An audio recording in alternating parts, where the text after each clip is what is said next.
Hi, ഞാൻ doctor Aishwarya MO നാസ് clinic Mukkam Kozhikode.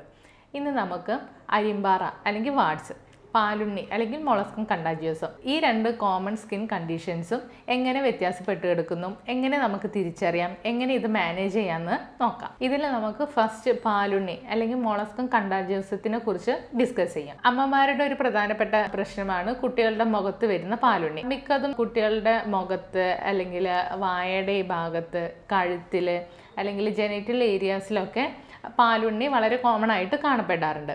പൊതുവെ immunity കുറവുള്ള 5 വയസ്സിന് താഴെയുള്ള മക്കൾക്കാണ് ഇങ്ങനെ കാണപ്പെടാറ്. പാലുണ്ണി എന്ന് പറയുന്നത് വാട്സ് പോലെ തന്നെ ഒരു വൈറൽ ഇൻഫെക്ഷൻ ആണ്. അതുകൊണ്ട് തന്നെ ഇത് ശരീരത്തിന്റെ ഒരു ഭാഗത്തു നിന്ന് മറ്റൊരു ഭാഗത്തേക്ക് പടാനുള്ള സാധ്യത കൂടുതലാണ്. അതുപോലെ തന്നെ ഒരു കുട്ടിയിൽ നിന്ന് മറ്റൊരു കുട്ടിയിലേക്കും ഇത് പകരും. പാലുണ്ണി കാണാൻ മിക്കതും ഒരു പേളി വൈറ്റ് അപ്പിയറൻസ് ആയിരിക്കും. അതൊരു മുത്ത് പോലെ ഒരു ഷൈനിങ് ആയിട്ടുള്ള ഒരു അപ്പിയറൻസോട് കൂടിയിട്ടാണ് നമ്മുടെ ശരീരത്തിൽ കാണാറ്. മിക്ക പാലുണ്ണി മുഖത്ത് തന്നെ വരുന്നതുകൊണ്ട് ചിലർക്കൊരു തെറ്റിദ്ധാരണ ഉണ്ട്, ഈ മുലപ്പാല് കുട്ടിയുടെ മുഖത്തൊക്കെ വീഴുന്നതുകൊണ്ടാണ് പാലുണ്ണി ഉണ്ടാകുന്നതെന്ന്. പക്ഷെ അത് തീർത്തൊരു തെറ്റിദ്ധാരണയാണ്. ഇതൊരു വൈറൽ ഇൻഫെക്ഷൻ എന്ന് നേരത്തെ തന്നെ പറഞ്ഞല്ലോ. പാലുണ്ണി കളയാൻ വേണ്ടിയിട്ട് ഒരിക്കലും ഇത് ബ്ലേഡ് ഉപയോഗിച്ച് ചെത്തി കളയോ ഇല്ലെങ്കിൽ ചൊറിഞ്ഞ് കളയോ ഒന്നും ചെയ്യാൻ പാടില്ല. കാരണം ഇതിന്റെ നീര് വീണിട്ട് വേറൊരു സ്ഥലത്തേക്ക് ഇത് പടരാനുള്ള സാധ്യത ഉണ്ട്. നമുക്ക് ഹോമിയോപ്പത്തിക് മെഡിസിൻസ് വെച്ചിട്ട് നല്ല രീതിക്ക് തന്നെ ഒരു പാടുകളും കൂടാതെ തന്നെ നല്ല രീതിക്ക് ഇത് മാറ്റിയെടുക്കാൻ സാധിക്കും. പാലുണ്ണി പൊതുവെ ചെറിയ മക്കൾക്കാണ് അധികം വരാറ്.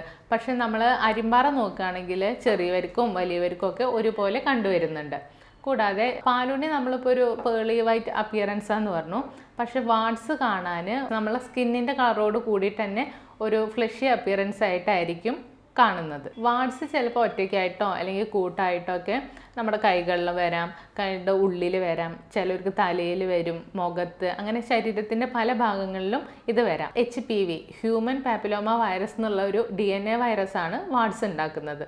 അപ്പോൾ ഇതൊരു വൈറൽ ഇൻഫെക്ഷൻ ആയതുകൊണ്ട് തന്നെ ഒരാളിൽ നിന്ന് മറ്റൊരാളിലേക്ക് പകരാനും അല്ലെങ്കിൽ ഒരാളുടെ ശരീരഭാഗത്തു നിന്ന് മറ്റൊരു ഭാഗത്തേക്ക് പകരാനും ചാൻസ് വളരെ കൂടുതലാണ്.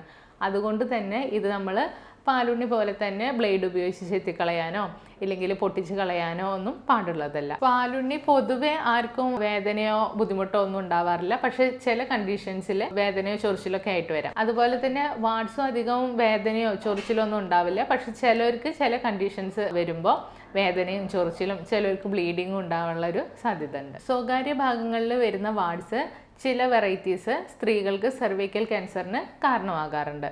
സോ ബാക്കി മറ്റു ഭാഗങ്ങളിൽ വരുന്നൊന്നും ഇത്രയ്ക്ക് കോംപ്ലിക്കേഷൻസ് ഉണ്ടാക്കാറില്ല. വാട്സിൻ്റെ അപ്പിയറൻസ് വെച്ചിട്ട് നമുക്ക് വാട്സിനെ പലതരത്തിൽ ക്ലാസിഫൈ ചെയ്യാം. അതിൽ ഫസ്റ്റ് വണ്ണാണ് കോമൺ വാട്സ് എന്ന് പറയുന്നത്. ഇതൊരു റഫായിട്ട് ഗ്രേയിഷ് അല്ലെങ്കിൽ വൈറ്റ് കളറിലായിട്ട് നമ്മുടെ ശരീരത്തിൻ്റെ എവിടെ വേണമെങ്കിലും കണ്ടുവരാം. നെക്സ്റ്റ് വണ്ണാണ് പ്ലാന്റർ വാട്സ്. നമ്മുടെ കാലിൻ്റെ അടിയിലൊക്കെ വരുന്നതാണ് പ്ലാന്റർ വാട്സ് എന്ന് പറയുന്നത്. അടുത്തതാണ് ഫ്ലാറ്റ് വാട്സ്. അതായത് ഫ്ലാറ്റ് ആയിട്ട് നിൽക്കും. അത് നമ്മുടെ കൈപ്പത്തിയിലോ ഇല്ലെങ്കിൽ കൈയുടെ പുറത്ത് അല്ലെങ്കിൽ മുഖത്തൊക്കെ ഉണ്ടാവുന്നത് ഫ്ലാറ്റ് വാട്സ് ആണ്. അടുത്തതാണ് ജെനിറ്റൽ വാട്സ്. ജെനിറ്റൽ ഏരിയാസിൽ വരുന്നതാണ് ജെനിറ്റൽ വാട്സ്. നേരത്തെ പറഞ്ഞ പോലെ തന്നെ ഇത് സ്ത്രീകളിൽ ഇതിൻ്റെ ചില വെറൈറ്റീസ് സെർവിക്കൽ ക്യാൻസറിന് കാരണമാവും. അതുപോലെ ഒന്നാണ് ഫില്ലിഫോം വാട്സ് എന്ന് പറയുന്നത്. ഒരു തിൻ പെഡഗുലേറ്റഡ് പോലെയൊക്കെ വരുന്ന വാട്സിനെയാണ് ഫില്ലിഫോം വാട്സ് എന്ന് പറയാം. പിന്നെ ഉള്ളതാണ് പെരിയോങ്കിൾ വാട്സ് എന്ന് പറയുന്നത്. നമ്മുടെ നഖങ്ങളിൽ ചുറ്റും വരുന്ന വാട്സിനെയാണ് പെരിയോങ്കിൾ വാട്സ് എന്ന് പറയുന്നത്. നേരത്തെ ഈ വെറൈറ്റീസിൽ പറഞ്ഞല്ലോ പ്ലാന്റർ വാട്സ് എന്ന്. അതായത് നമ്മുടെ കാലിലും കാലിൻ്റെ അടിയിലും ഉണ്ടാകുന്നതാണ് പ്ലാന്റർ വാട്സ് എന്ന് പറയുന്നത്. അപ്പം നമ്മളുടെ കാലിൻ്റെ അടിയിൽ വാട്സ് ആണോ അതോ കോൺസ് അല്ലെങ്കിൽ ആണിയാണോ ഉണ്ടായതെന്ന് എങ്ങനെ തിരിച്ചറിയാമെന്ന് നോക്കാം. വാട്സ് പറഞ്ഞല്ലോ ഒരു വൈറൽ ഇൻഫെക്ഷനാണ്. പക്ഷെ കോൺസ് ഒരിക്കലും ഒരു വൈറൽ ഇൻഫെക്ഷൻ അല്ല. ഇത് നമ്മുടെ കാലിന് എപ്പോഴും പ്രഷർ വരുന്ന സ്ഥലത്തോ ഫ്രിക്ഷൻ വരുന്ന സ്ഥലത്തോ ആയിരിക്കും ഈ കോൺസ് അല്ലെങ്കിൽ ആണി ഉണ്ടാവുക. സോ ഈ ആണി കാണാൻ ഒരു തിക്കൻഡ് ആയിട്ടുള്ള ഒരു സ്കിന്ന്, അതിൻ്റെ നടുവിലൊരു ഹാർഡൻ ആയിട്ടുള്ളൊരു സെൻറ്റർ പോലെ ആയിരിക്കും ആണി രൂപപ്പെടുക.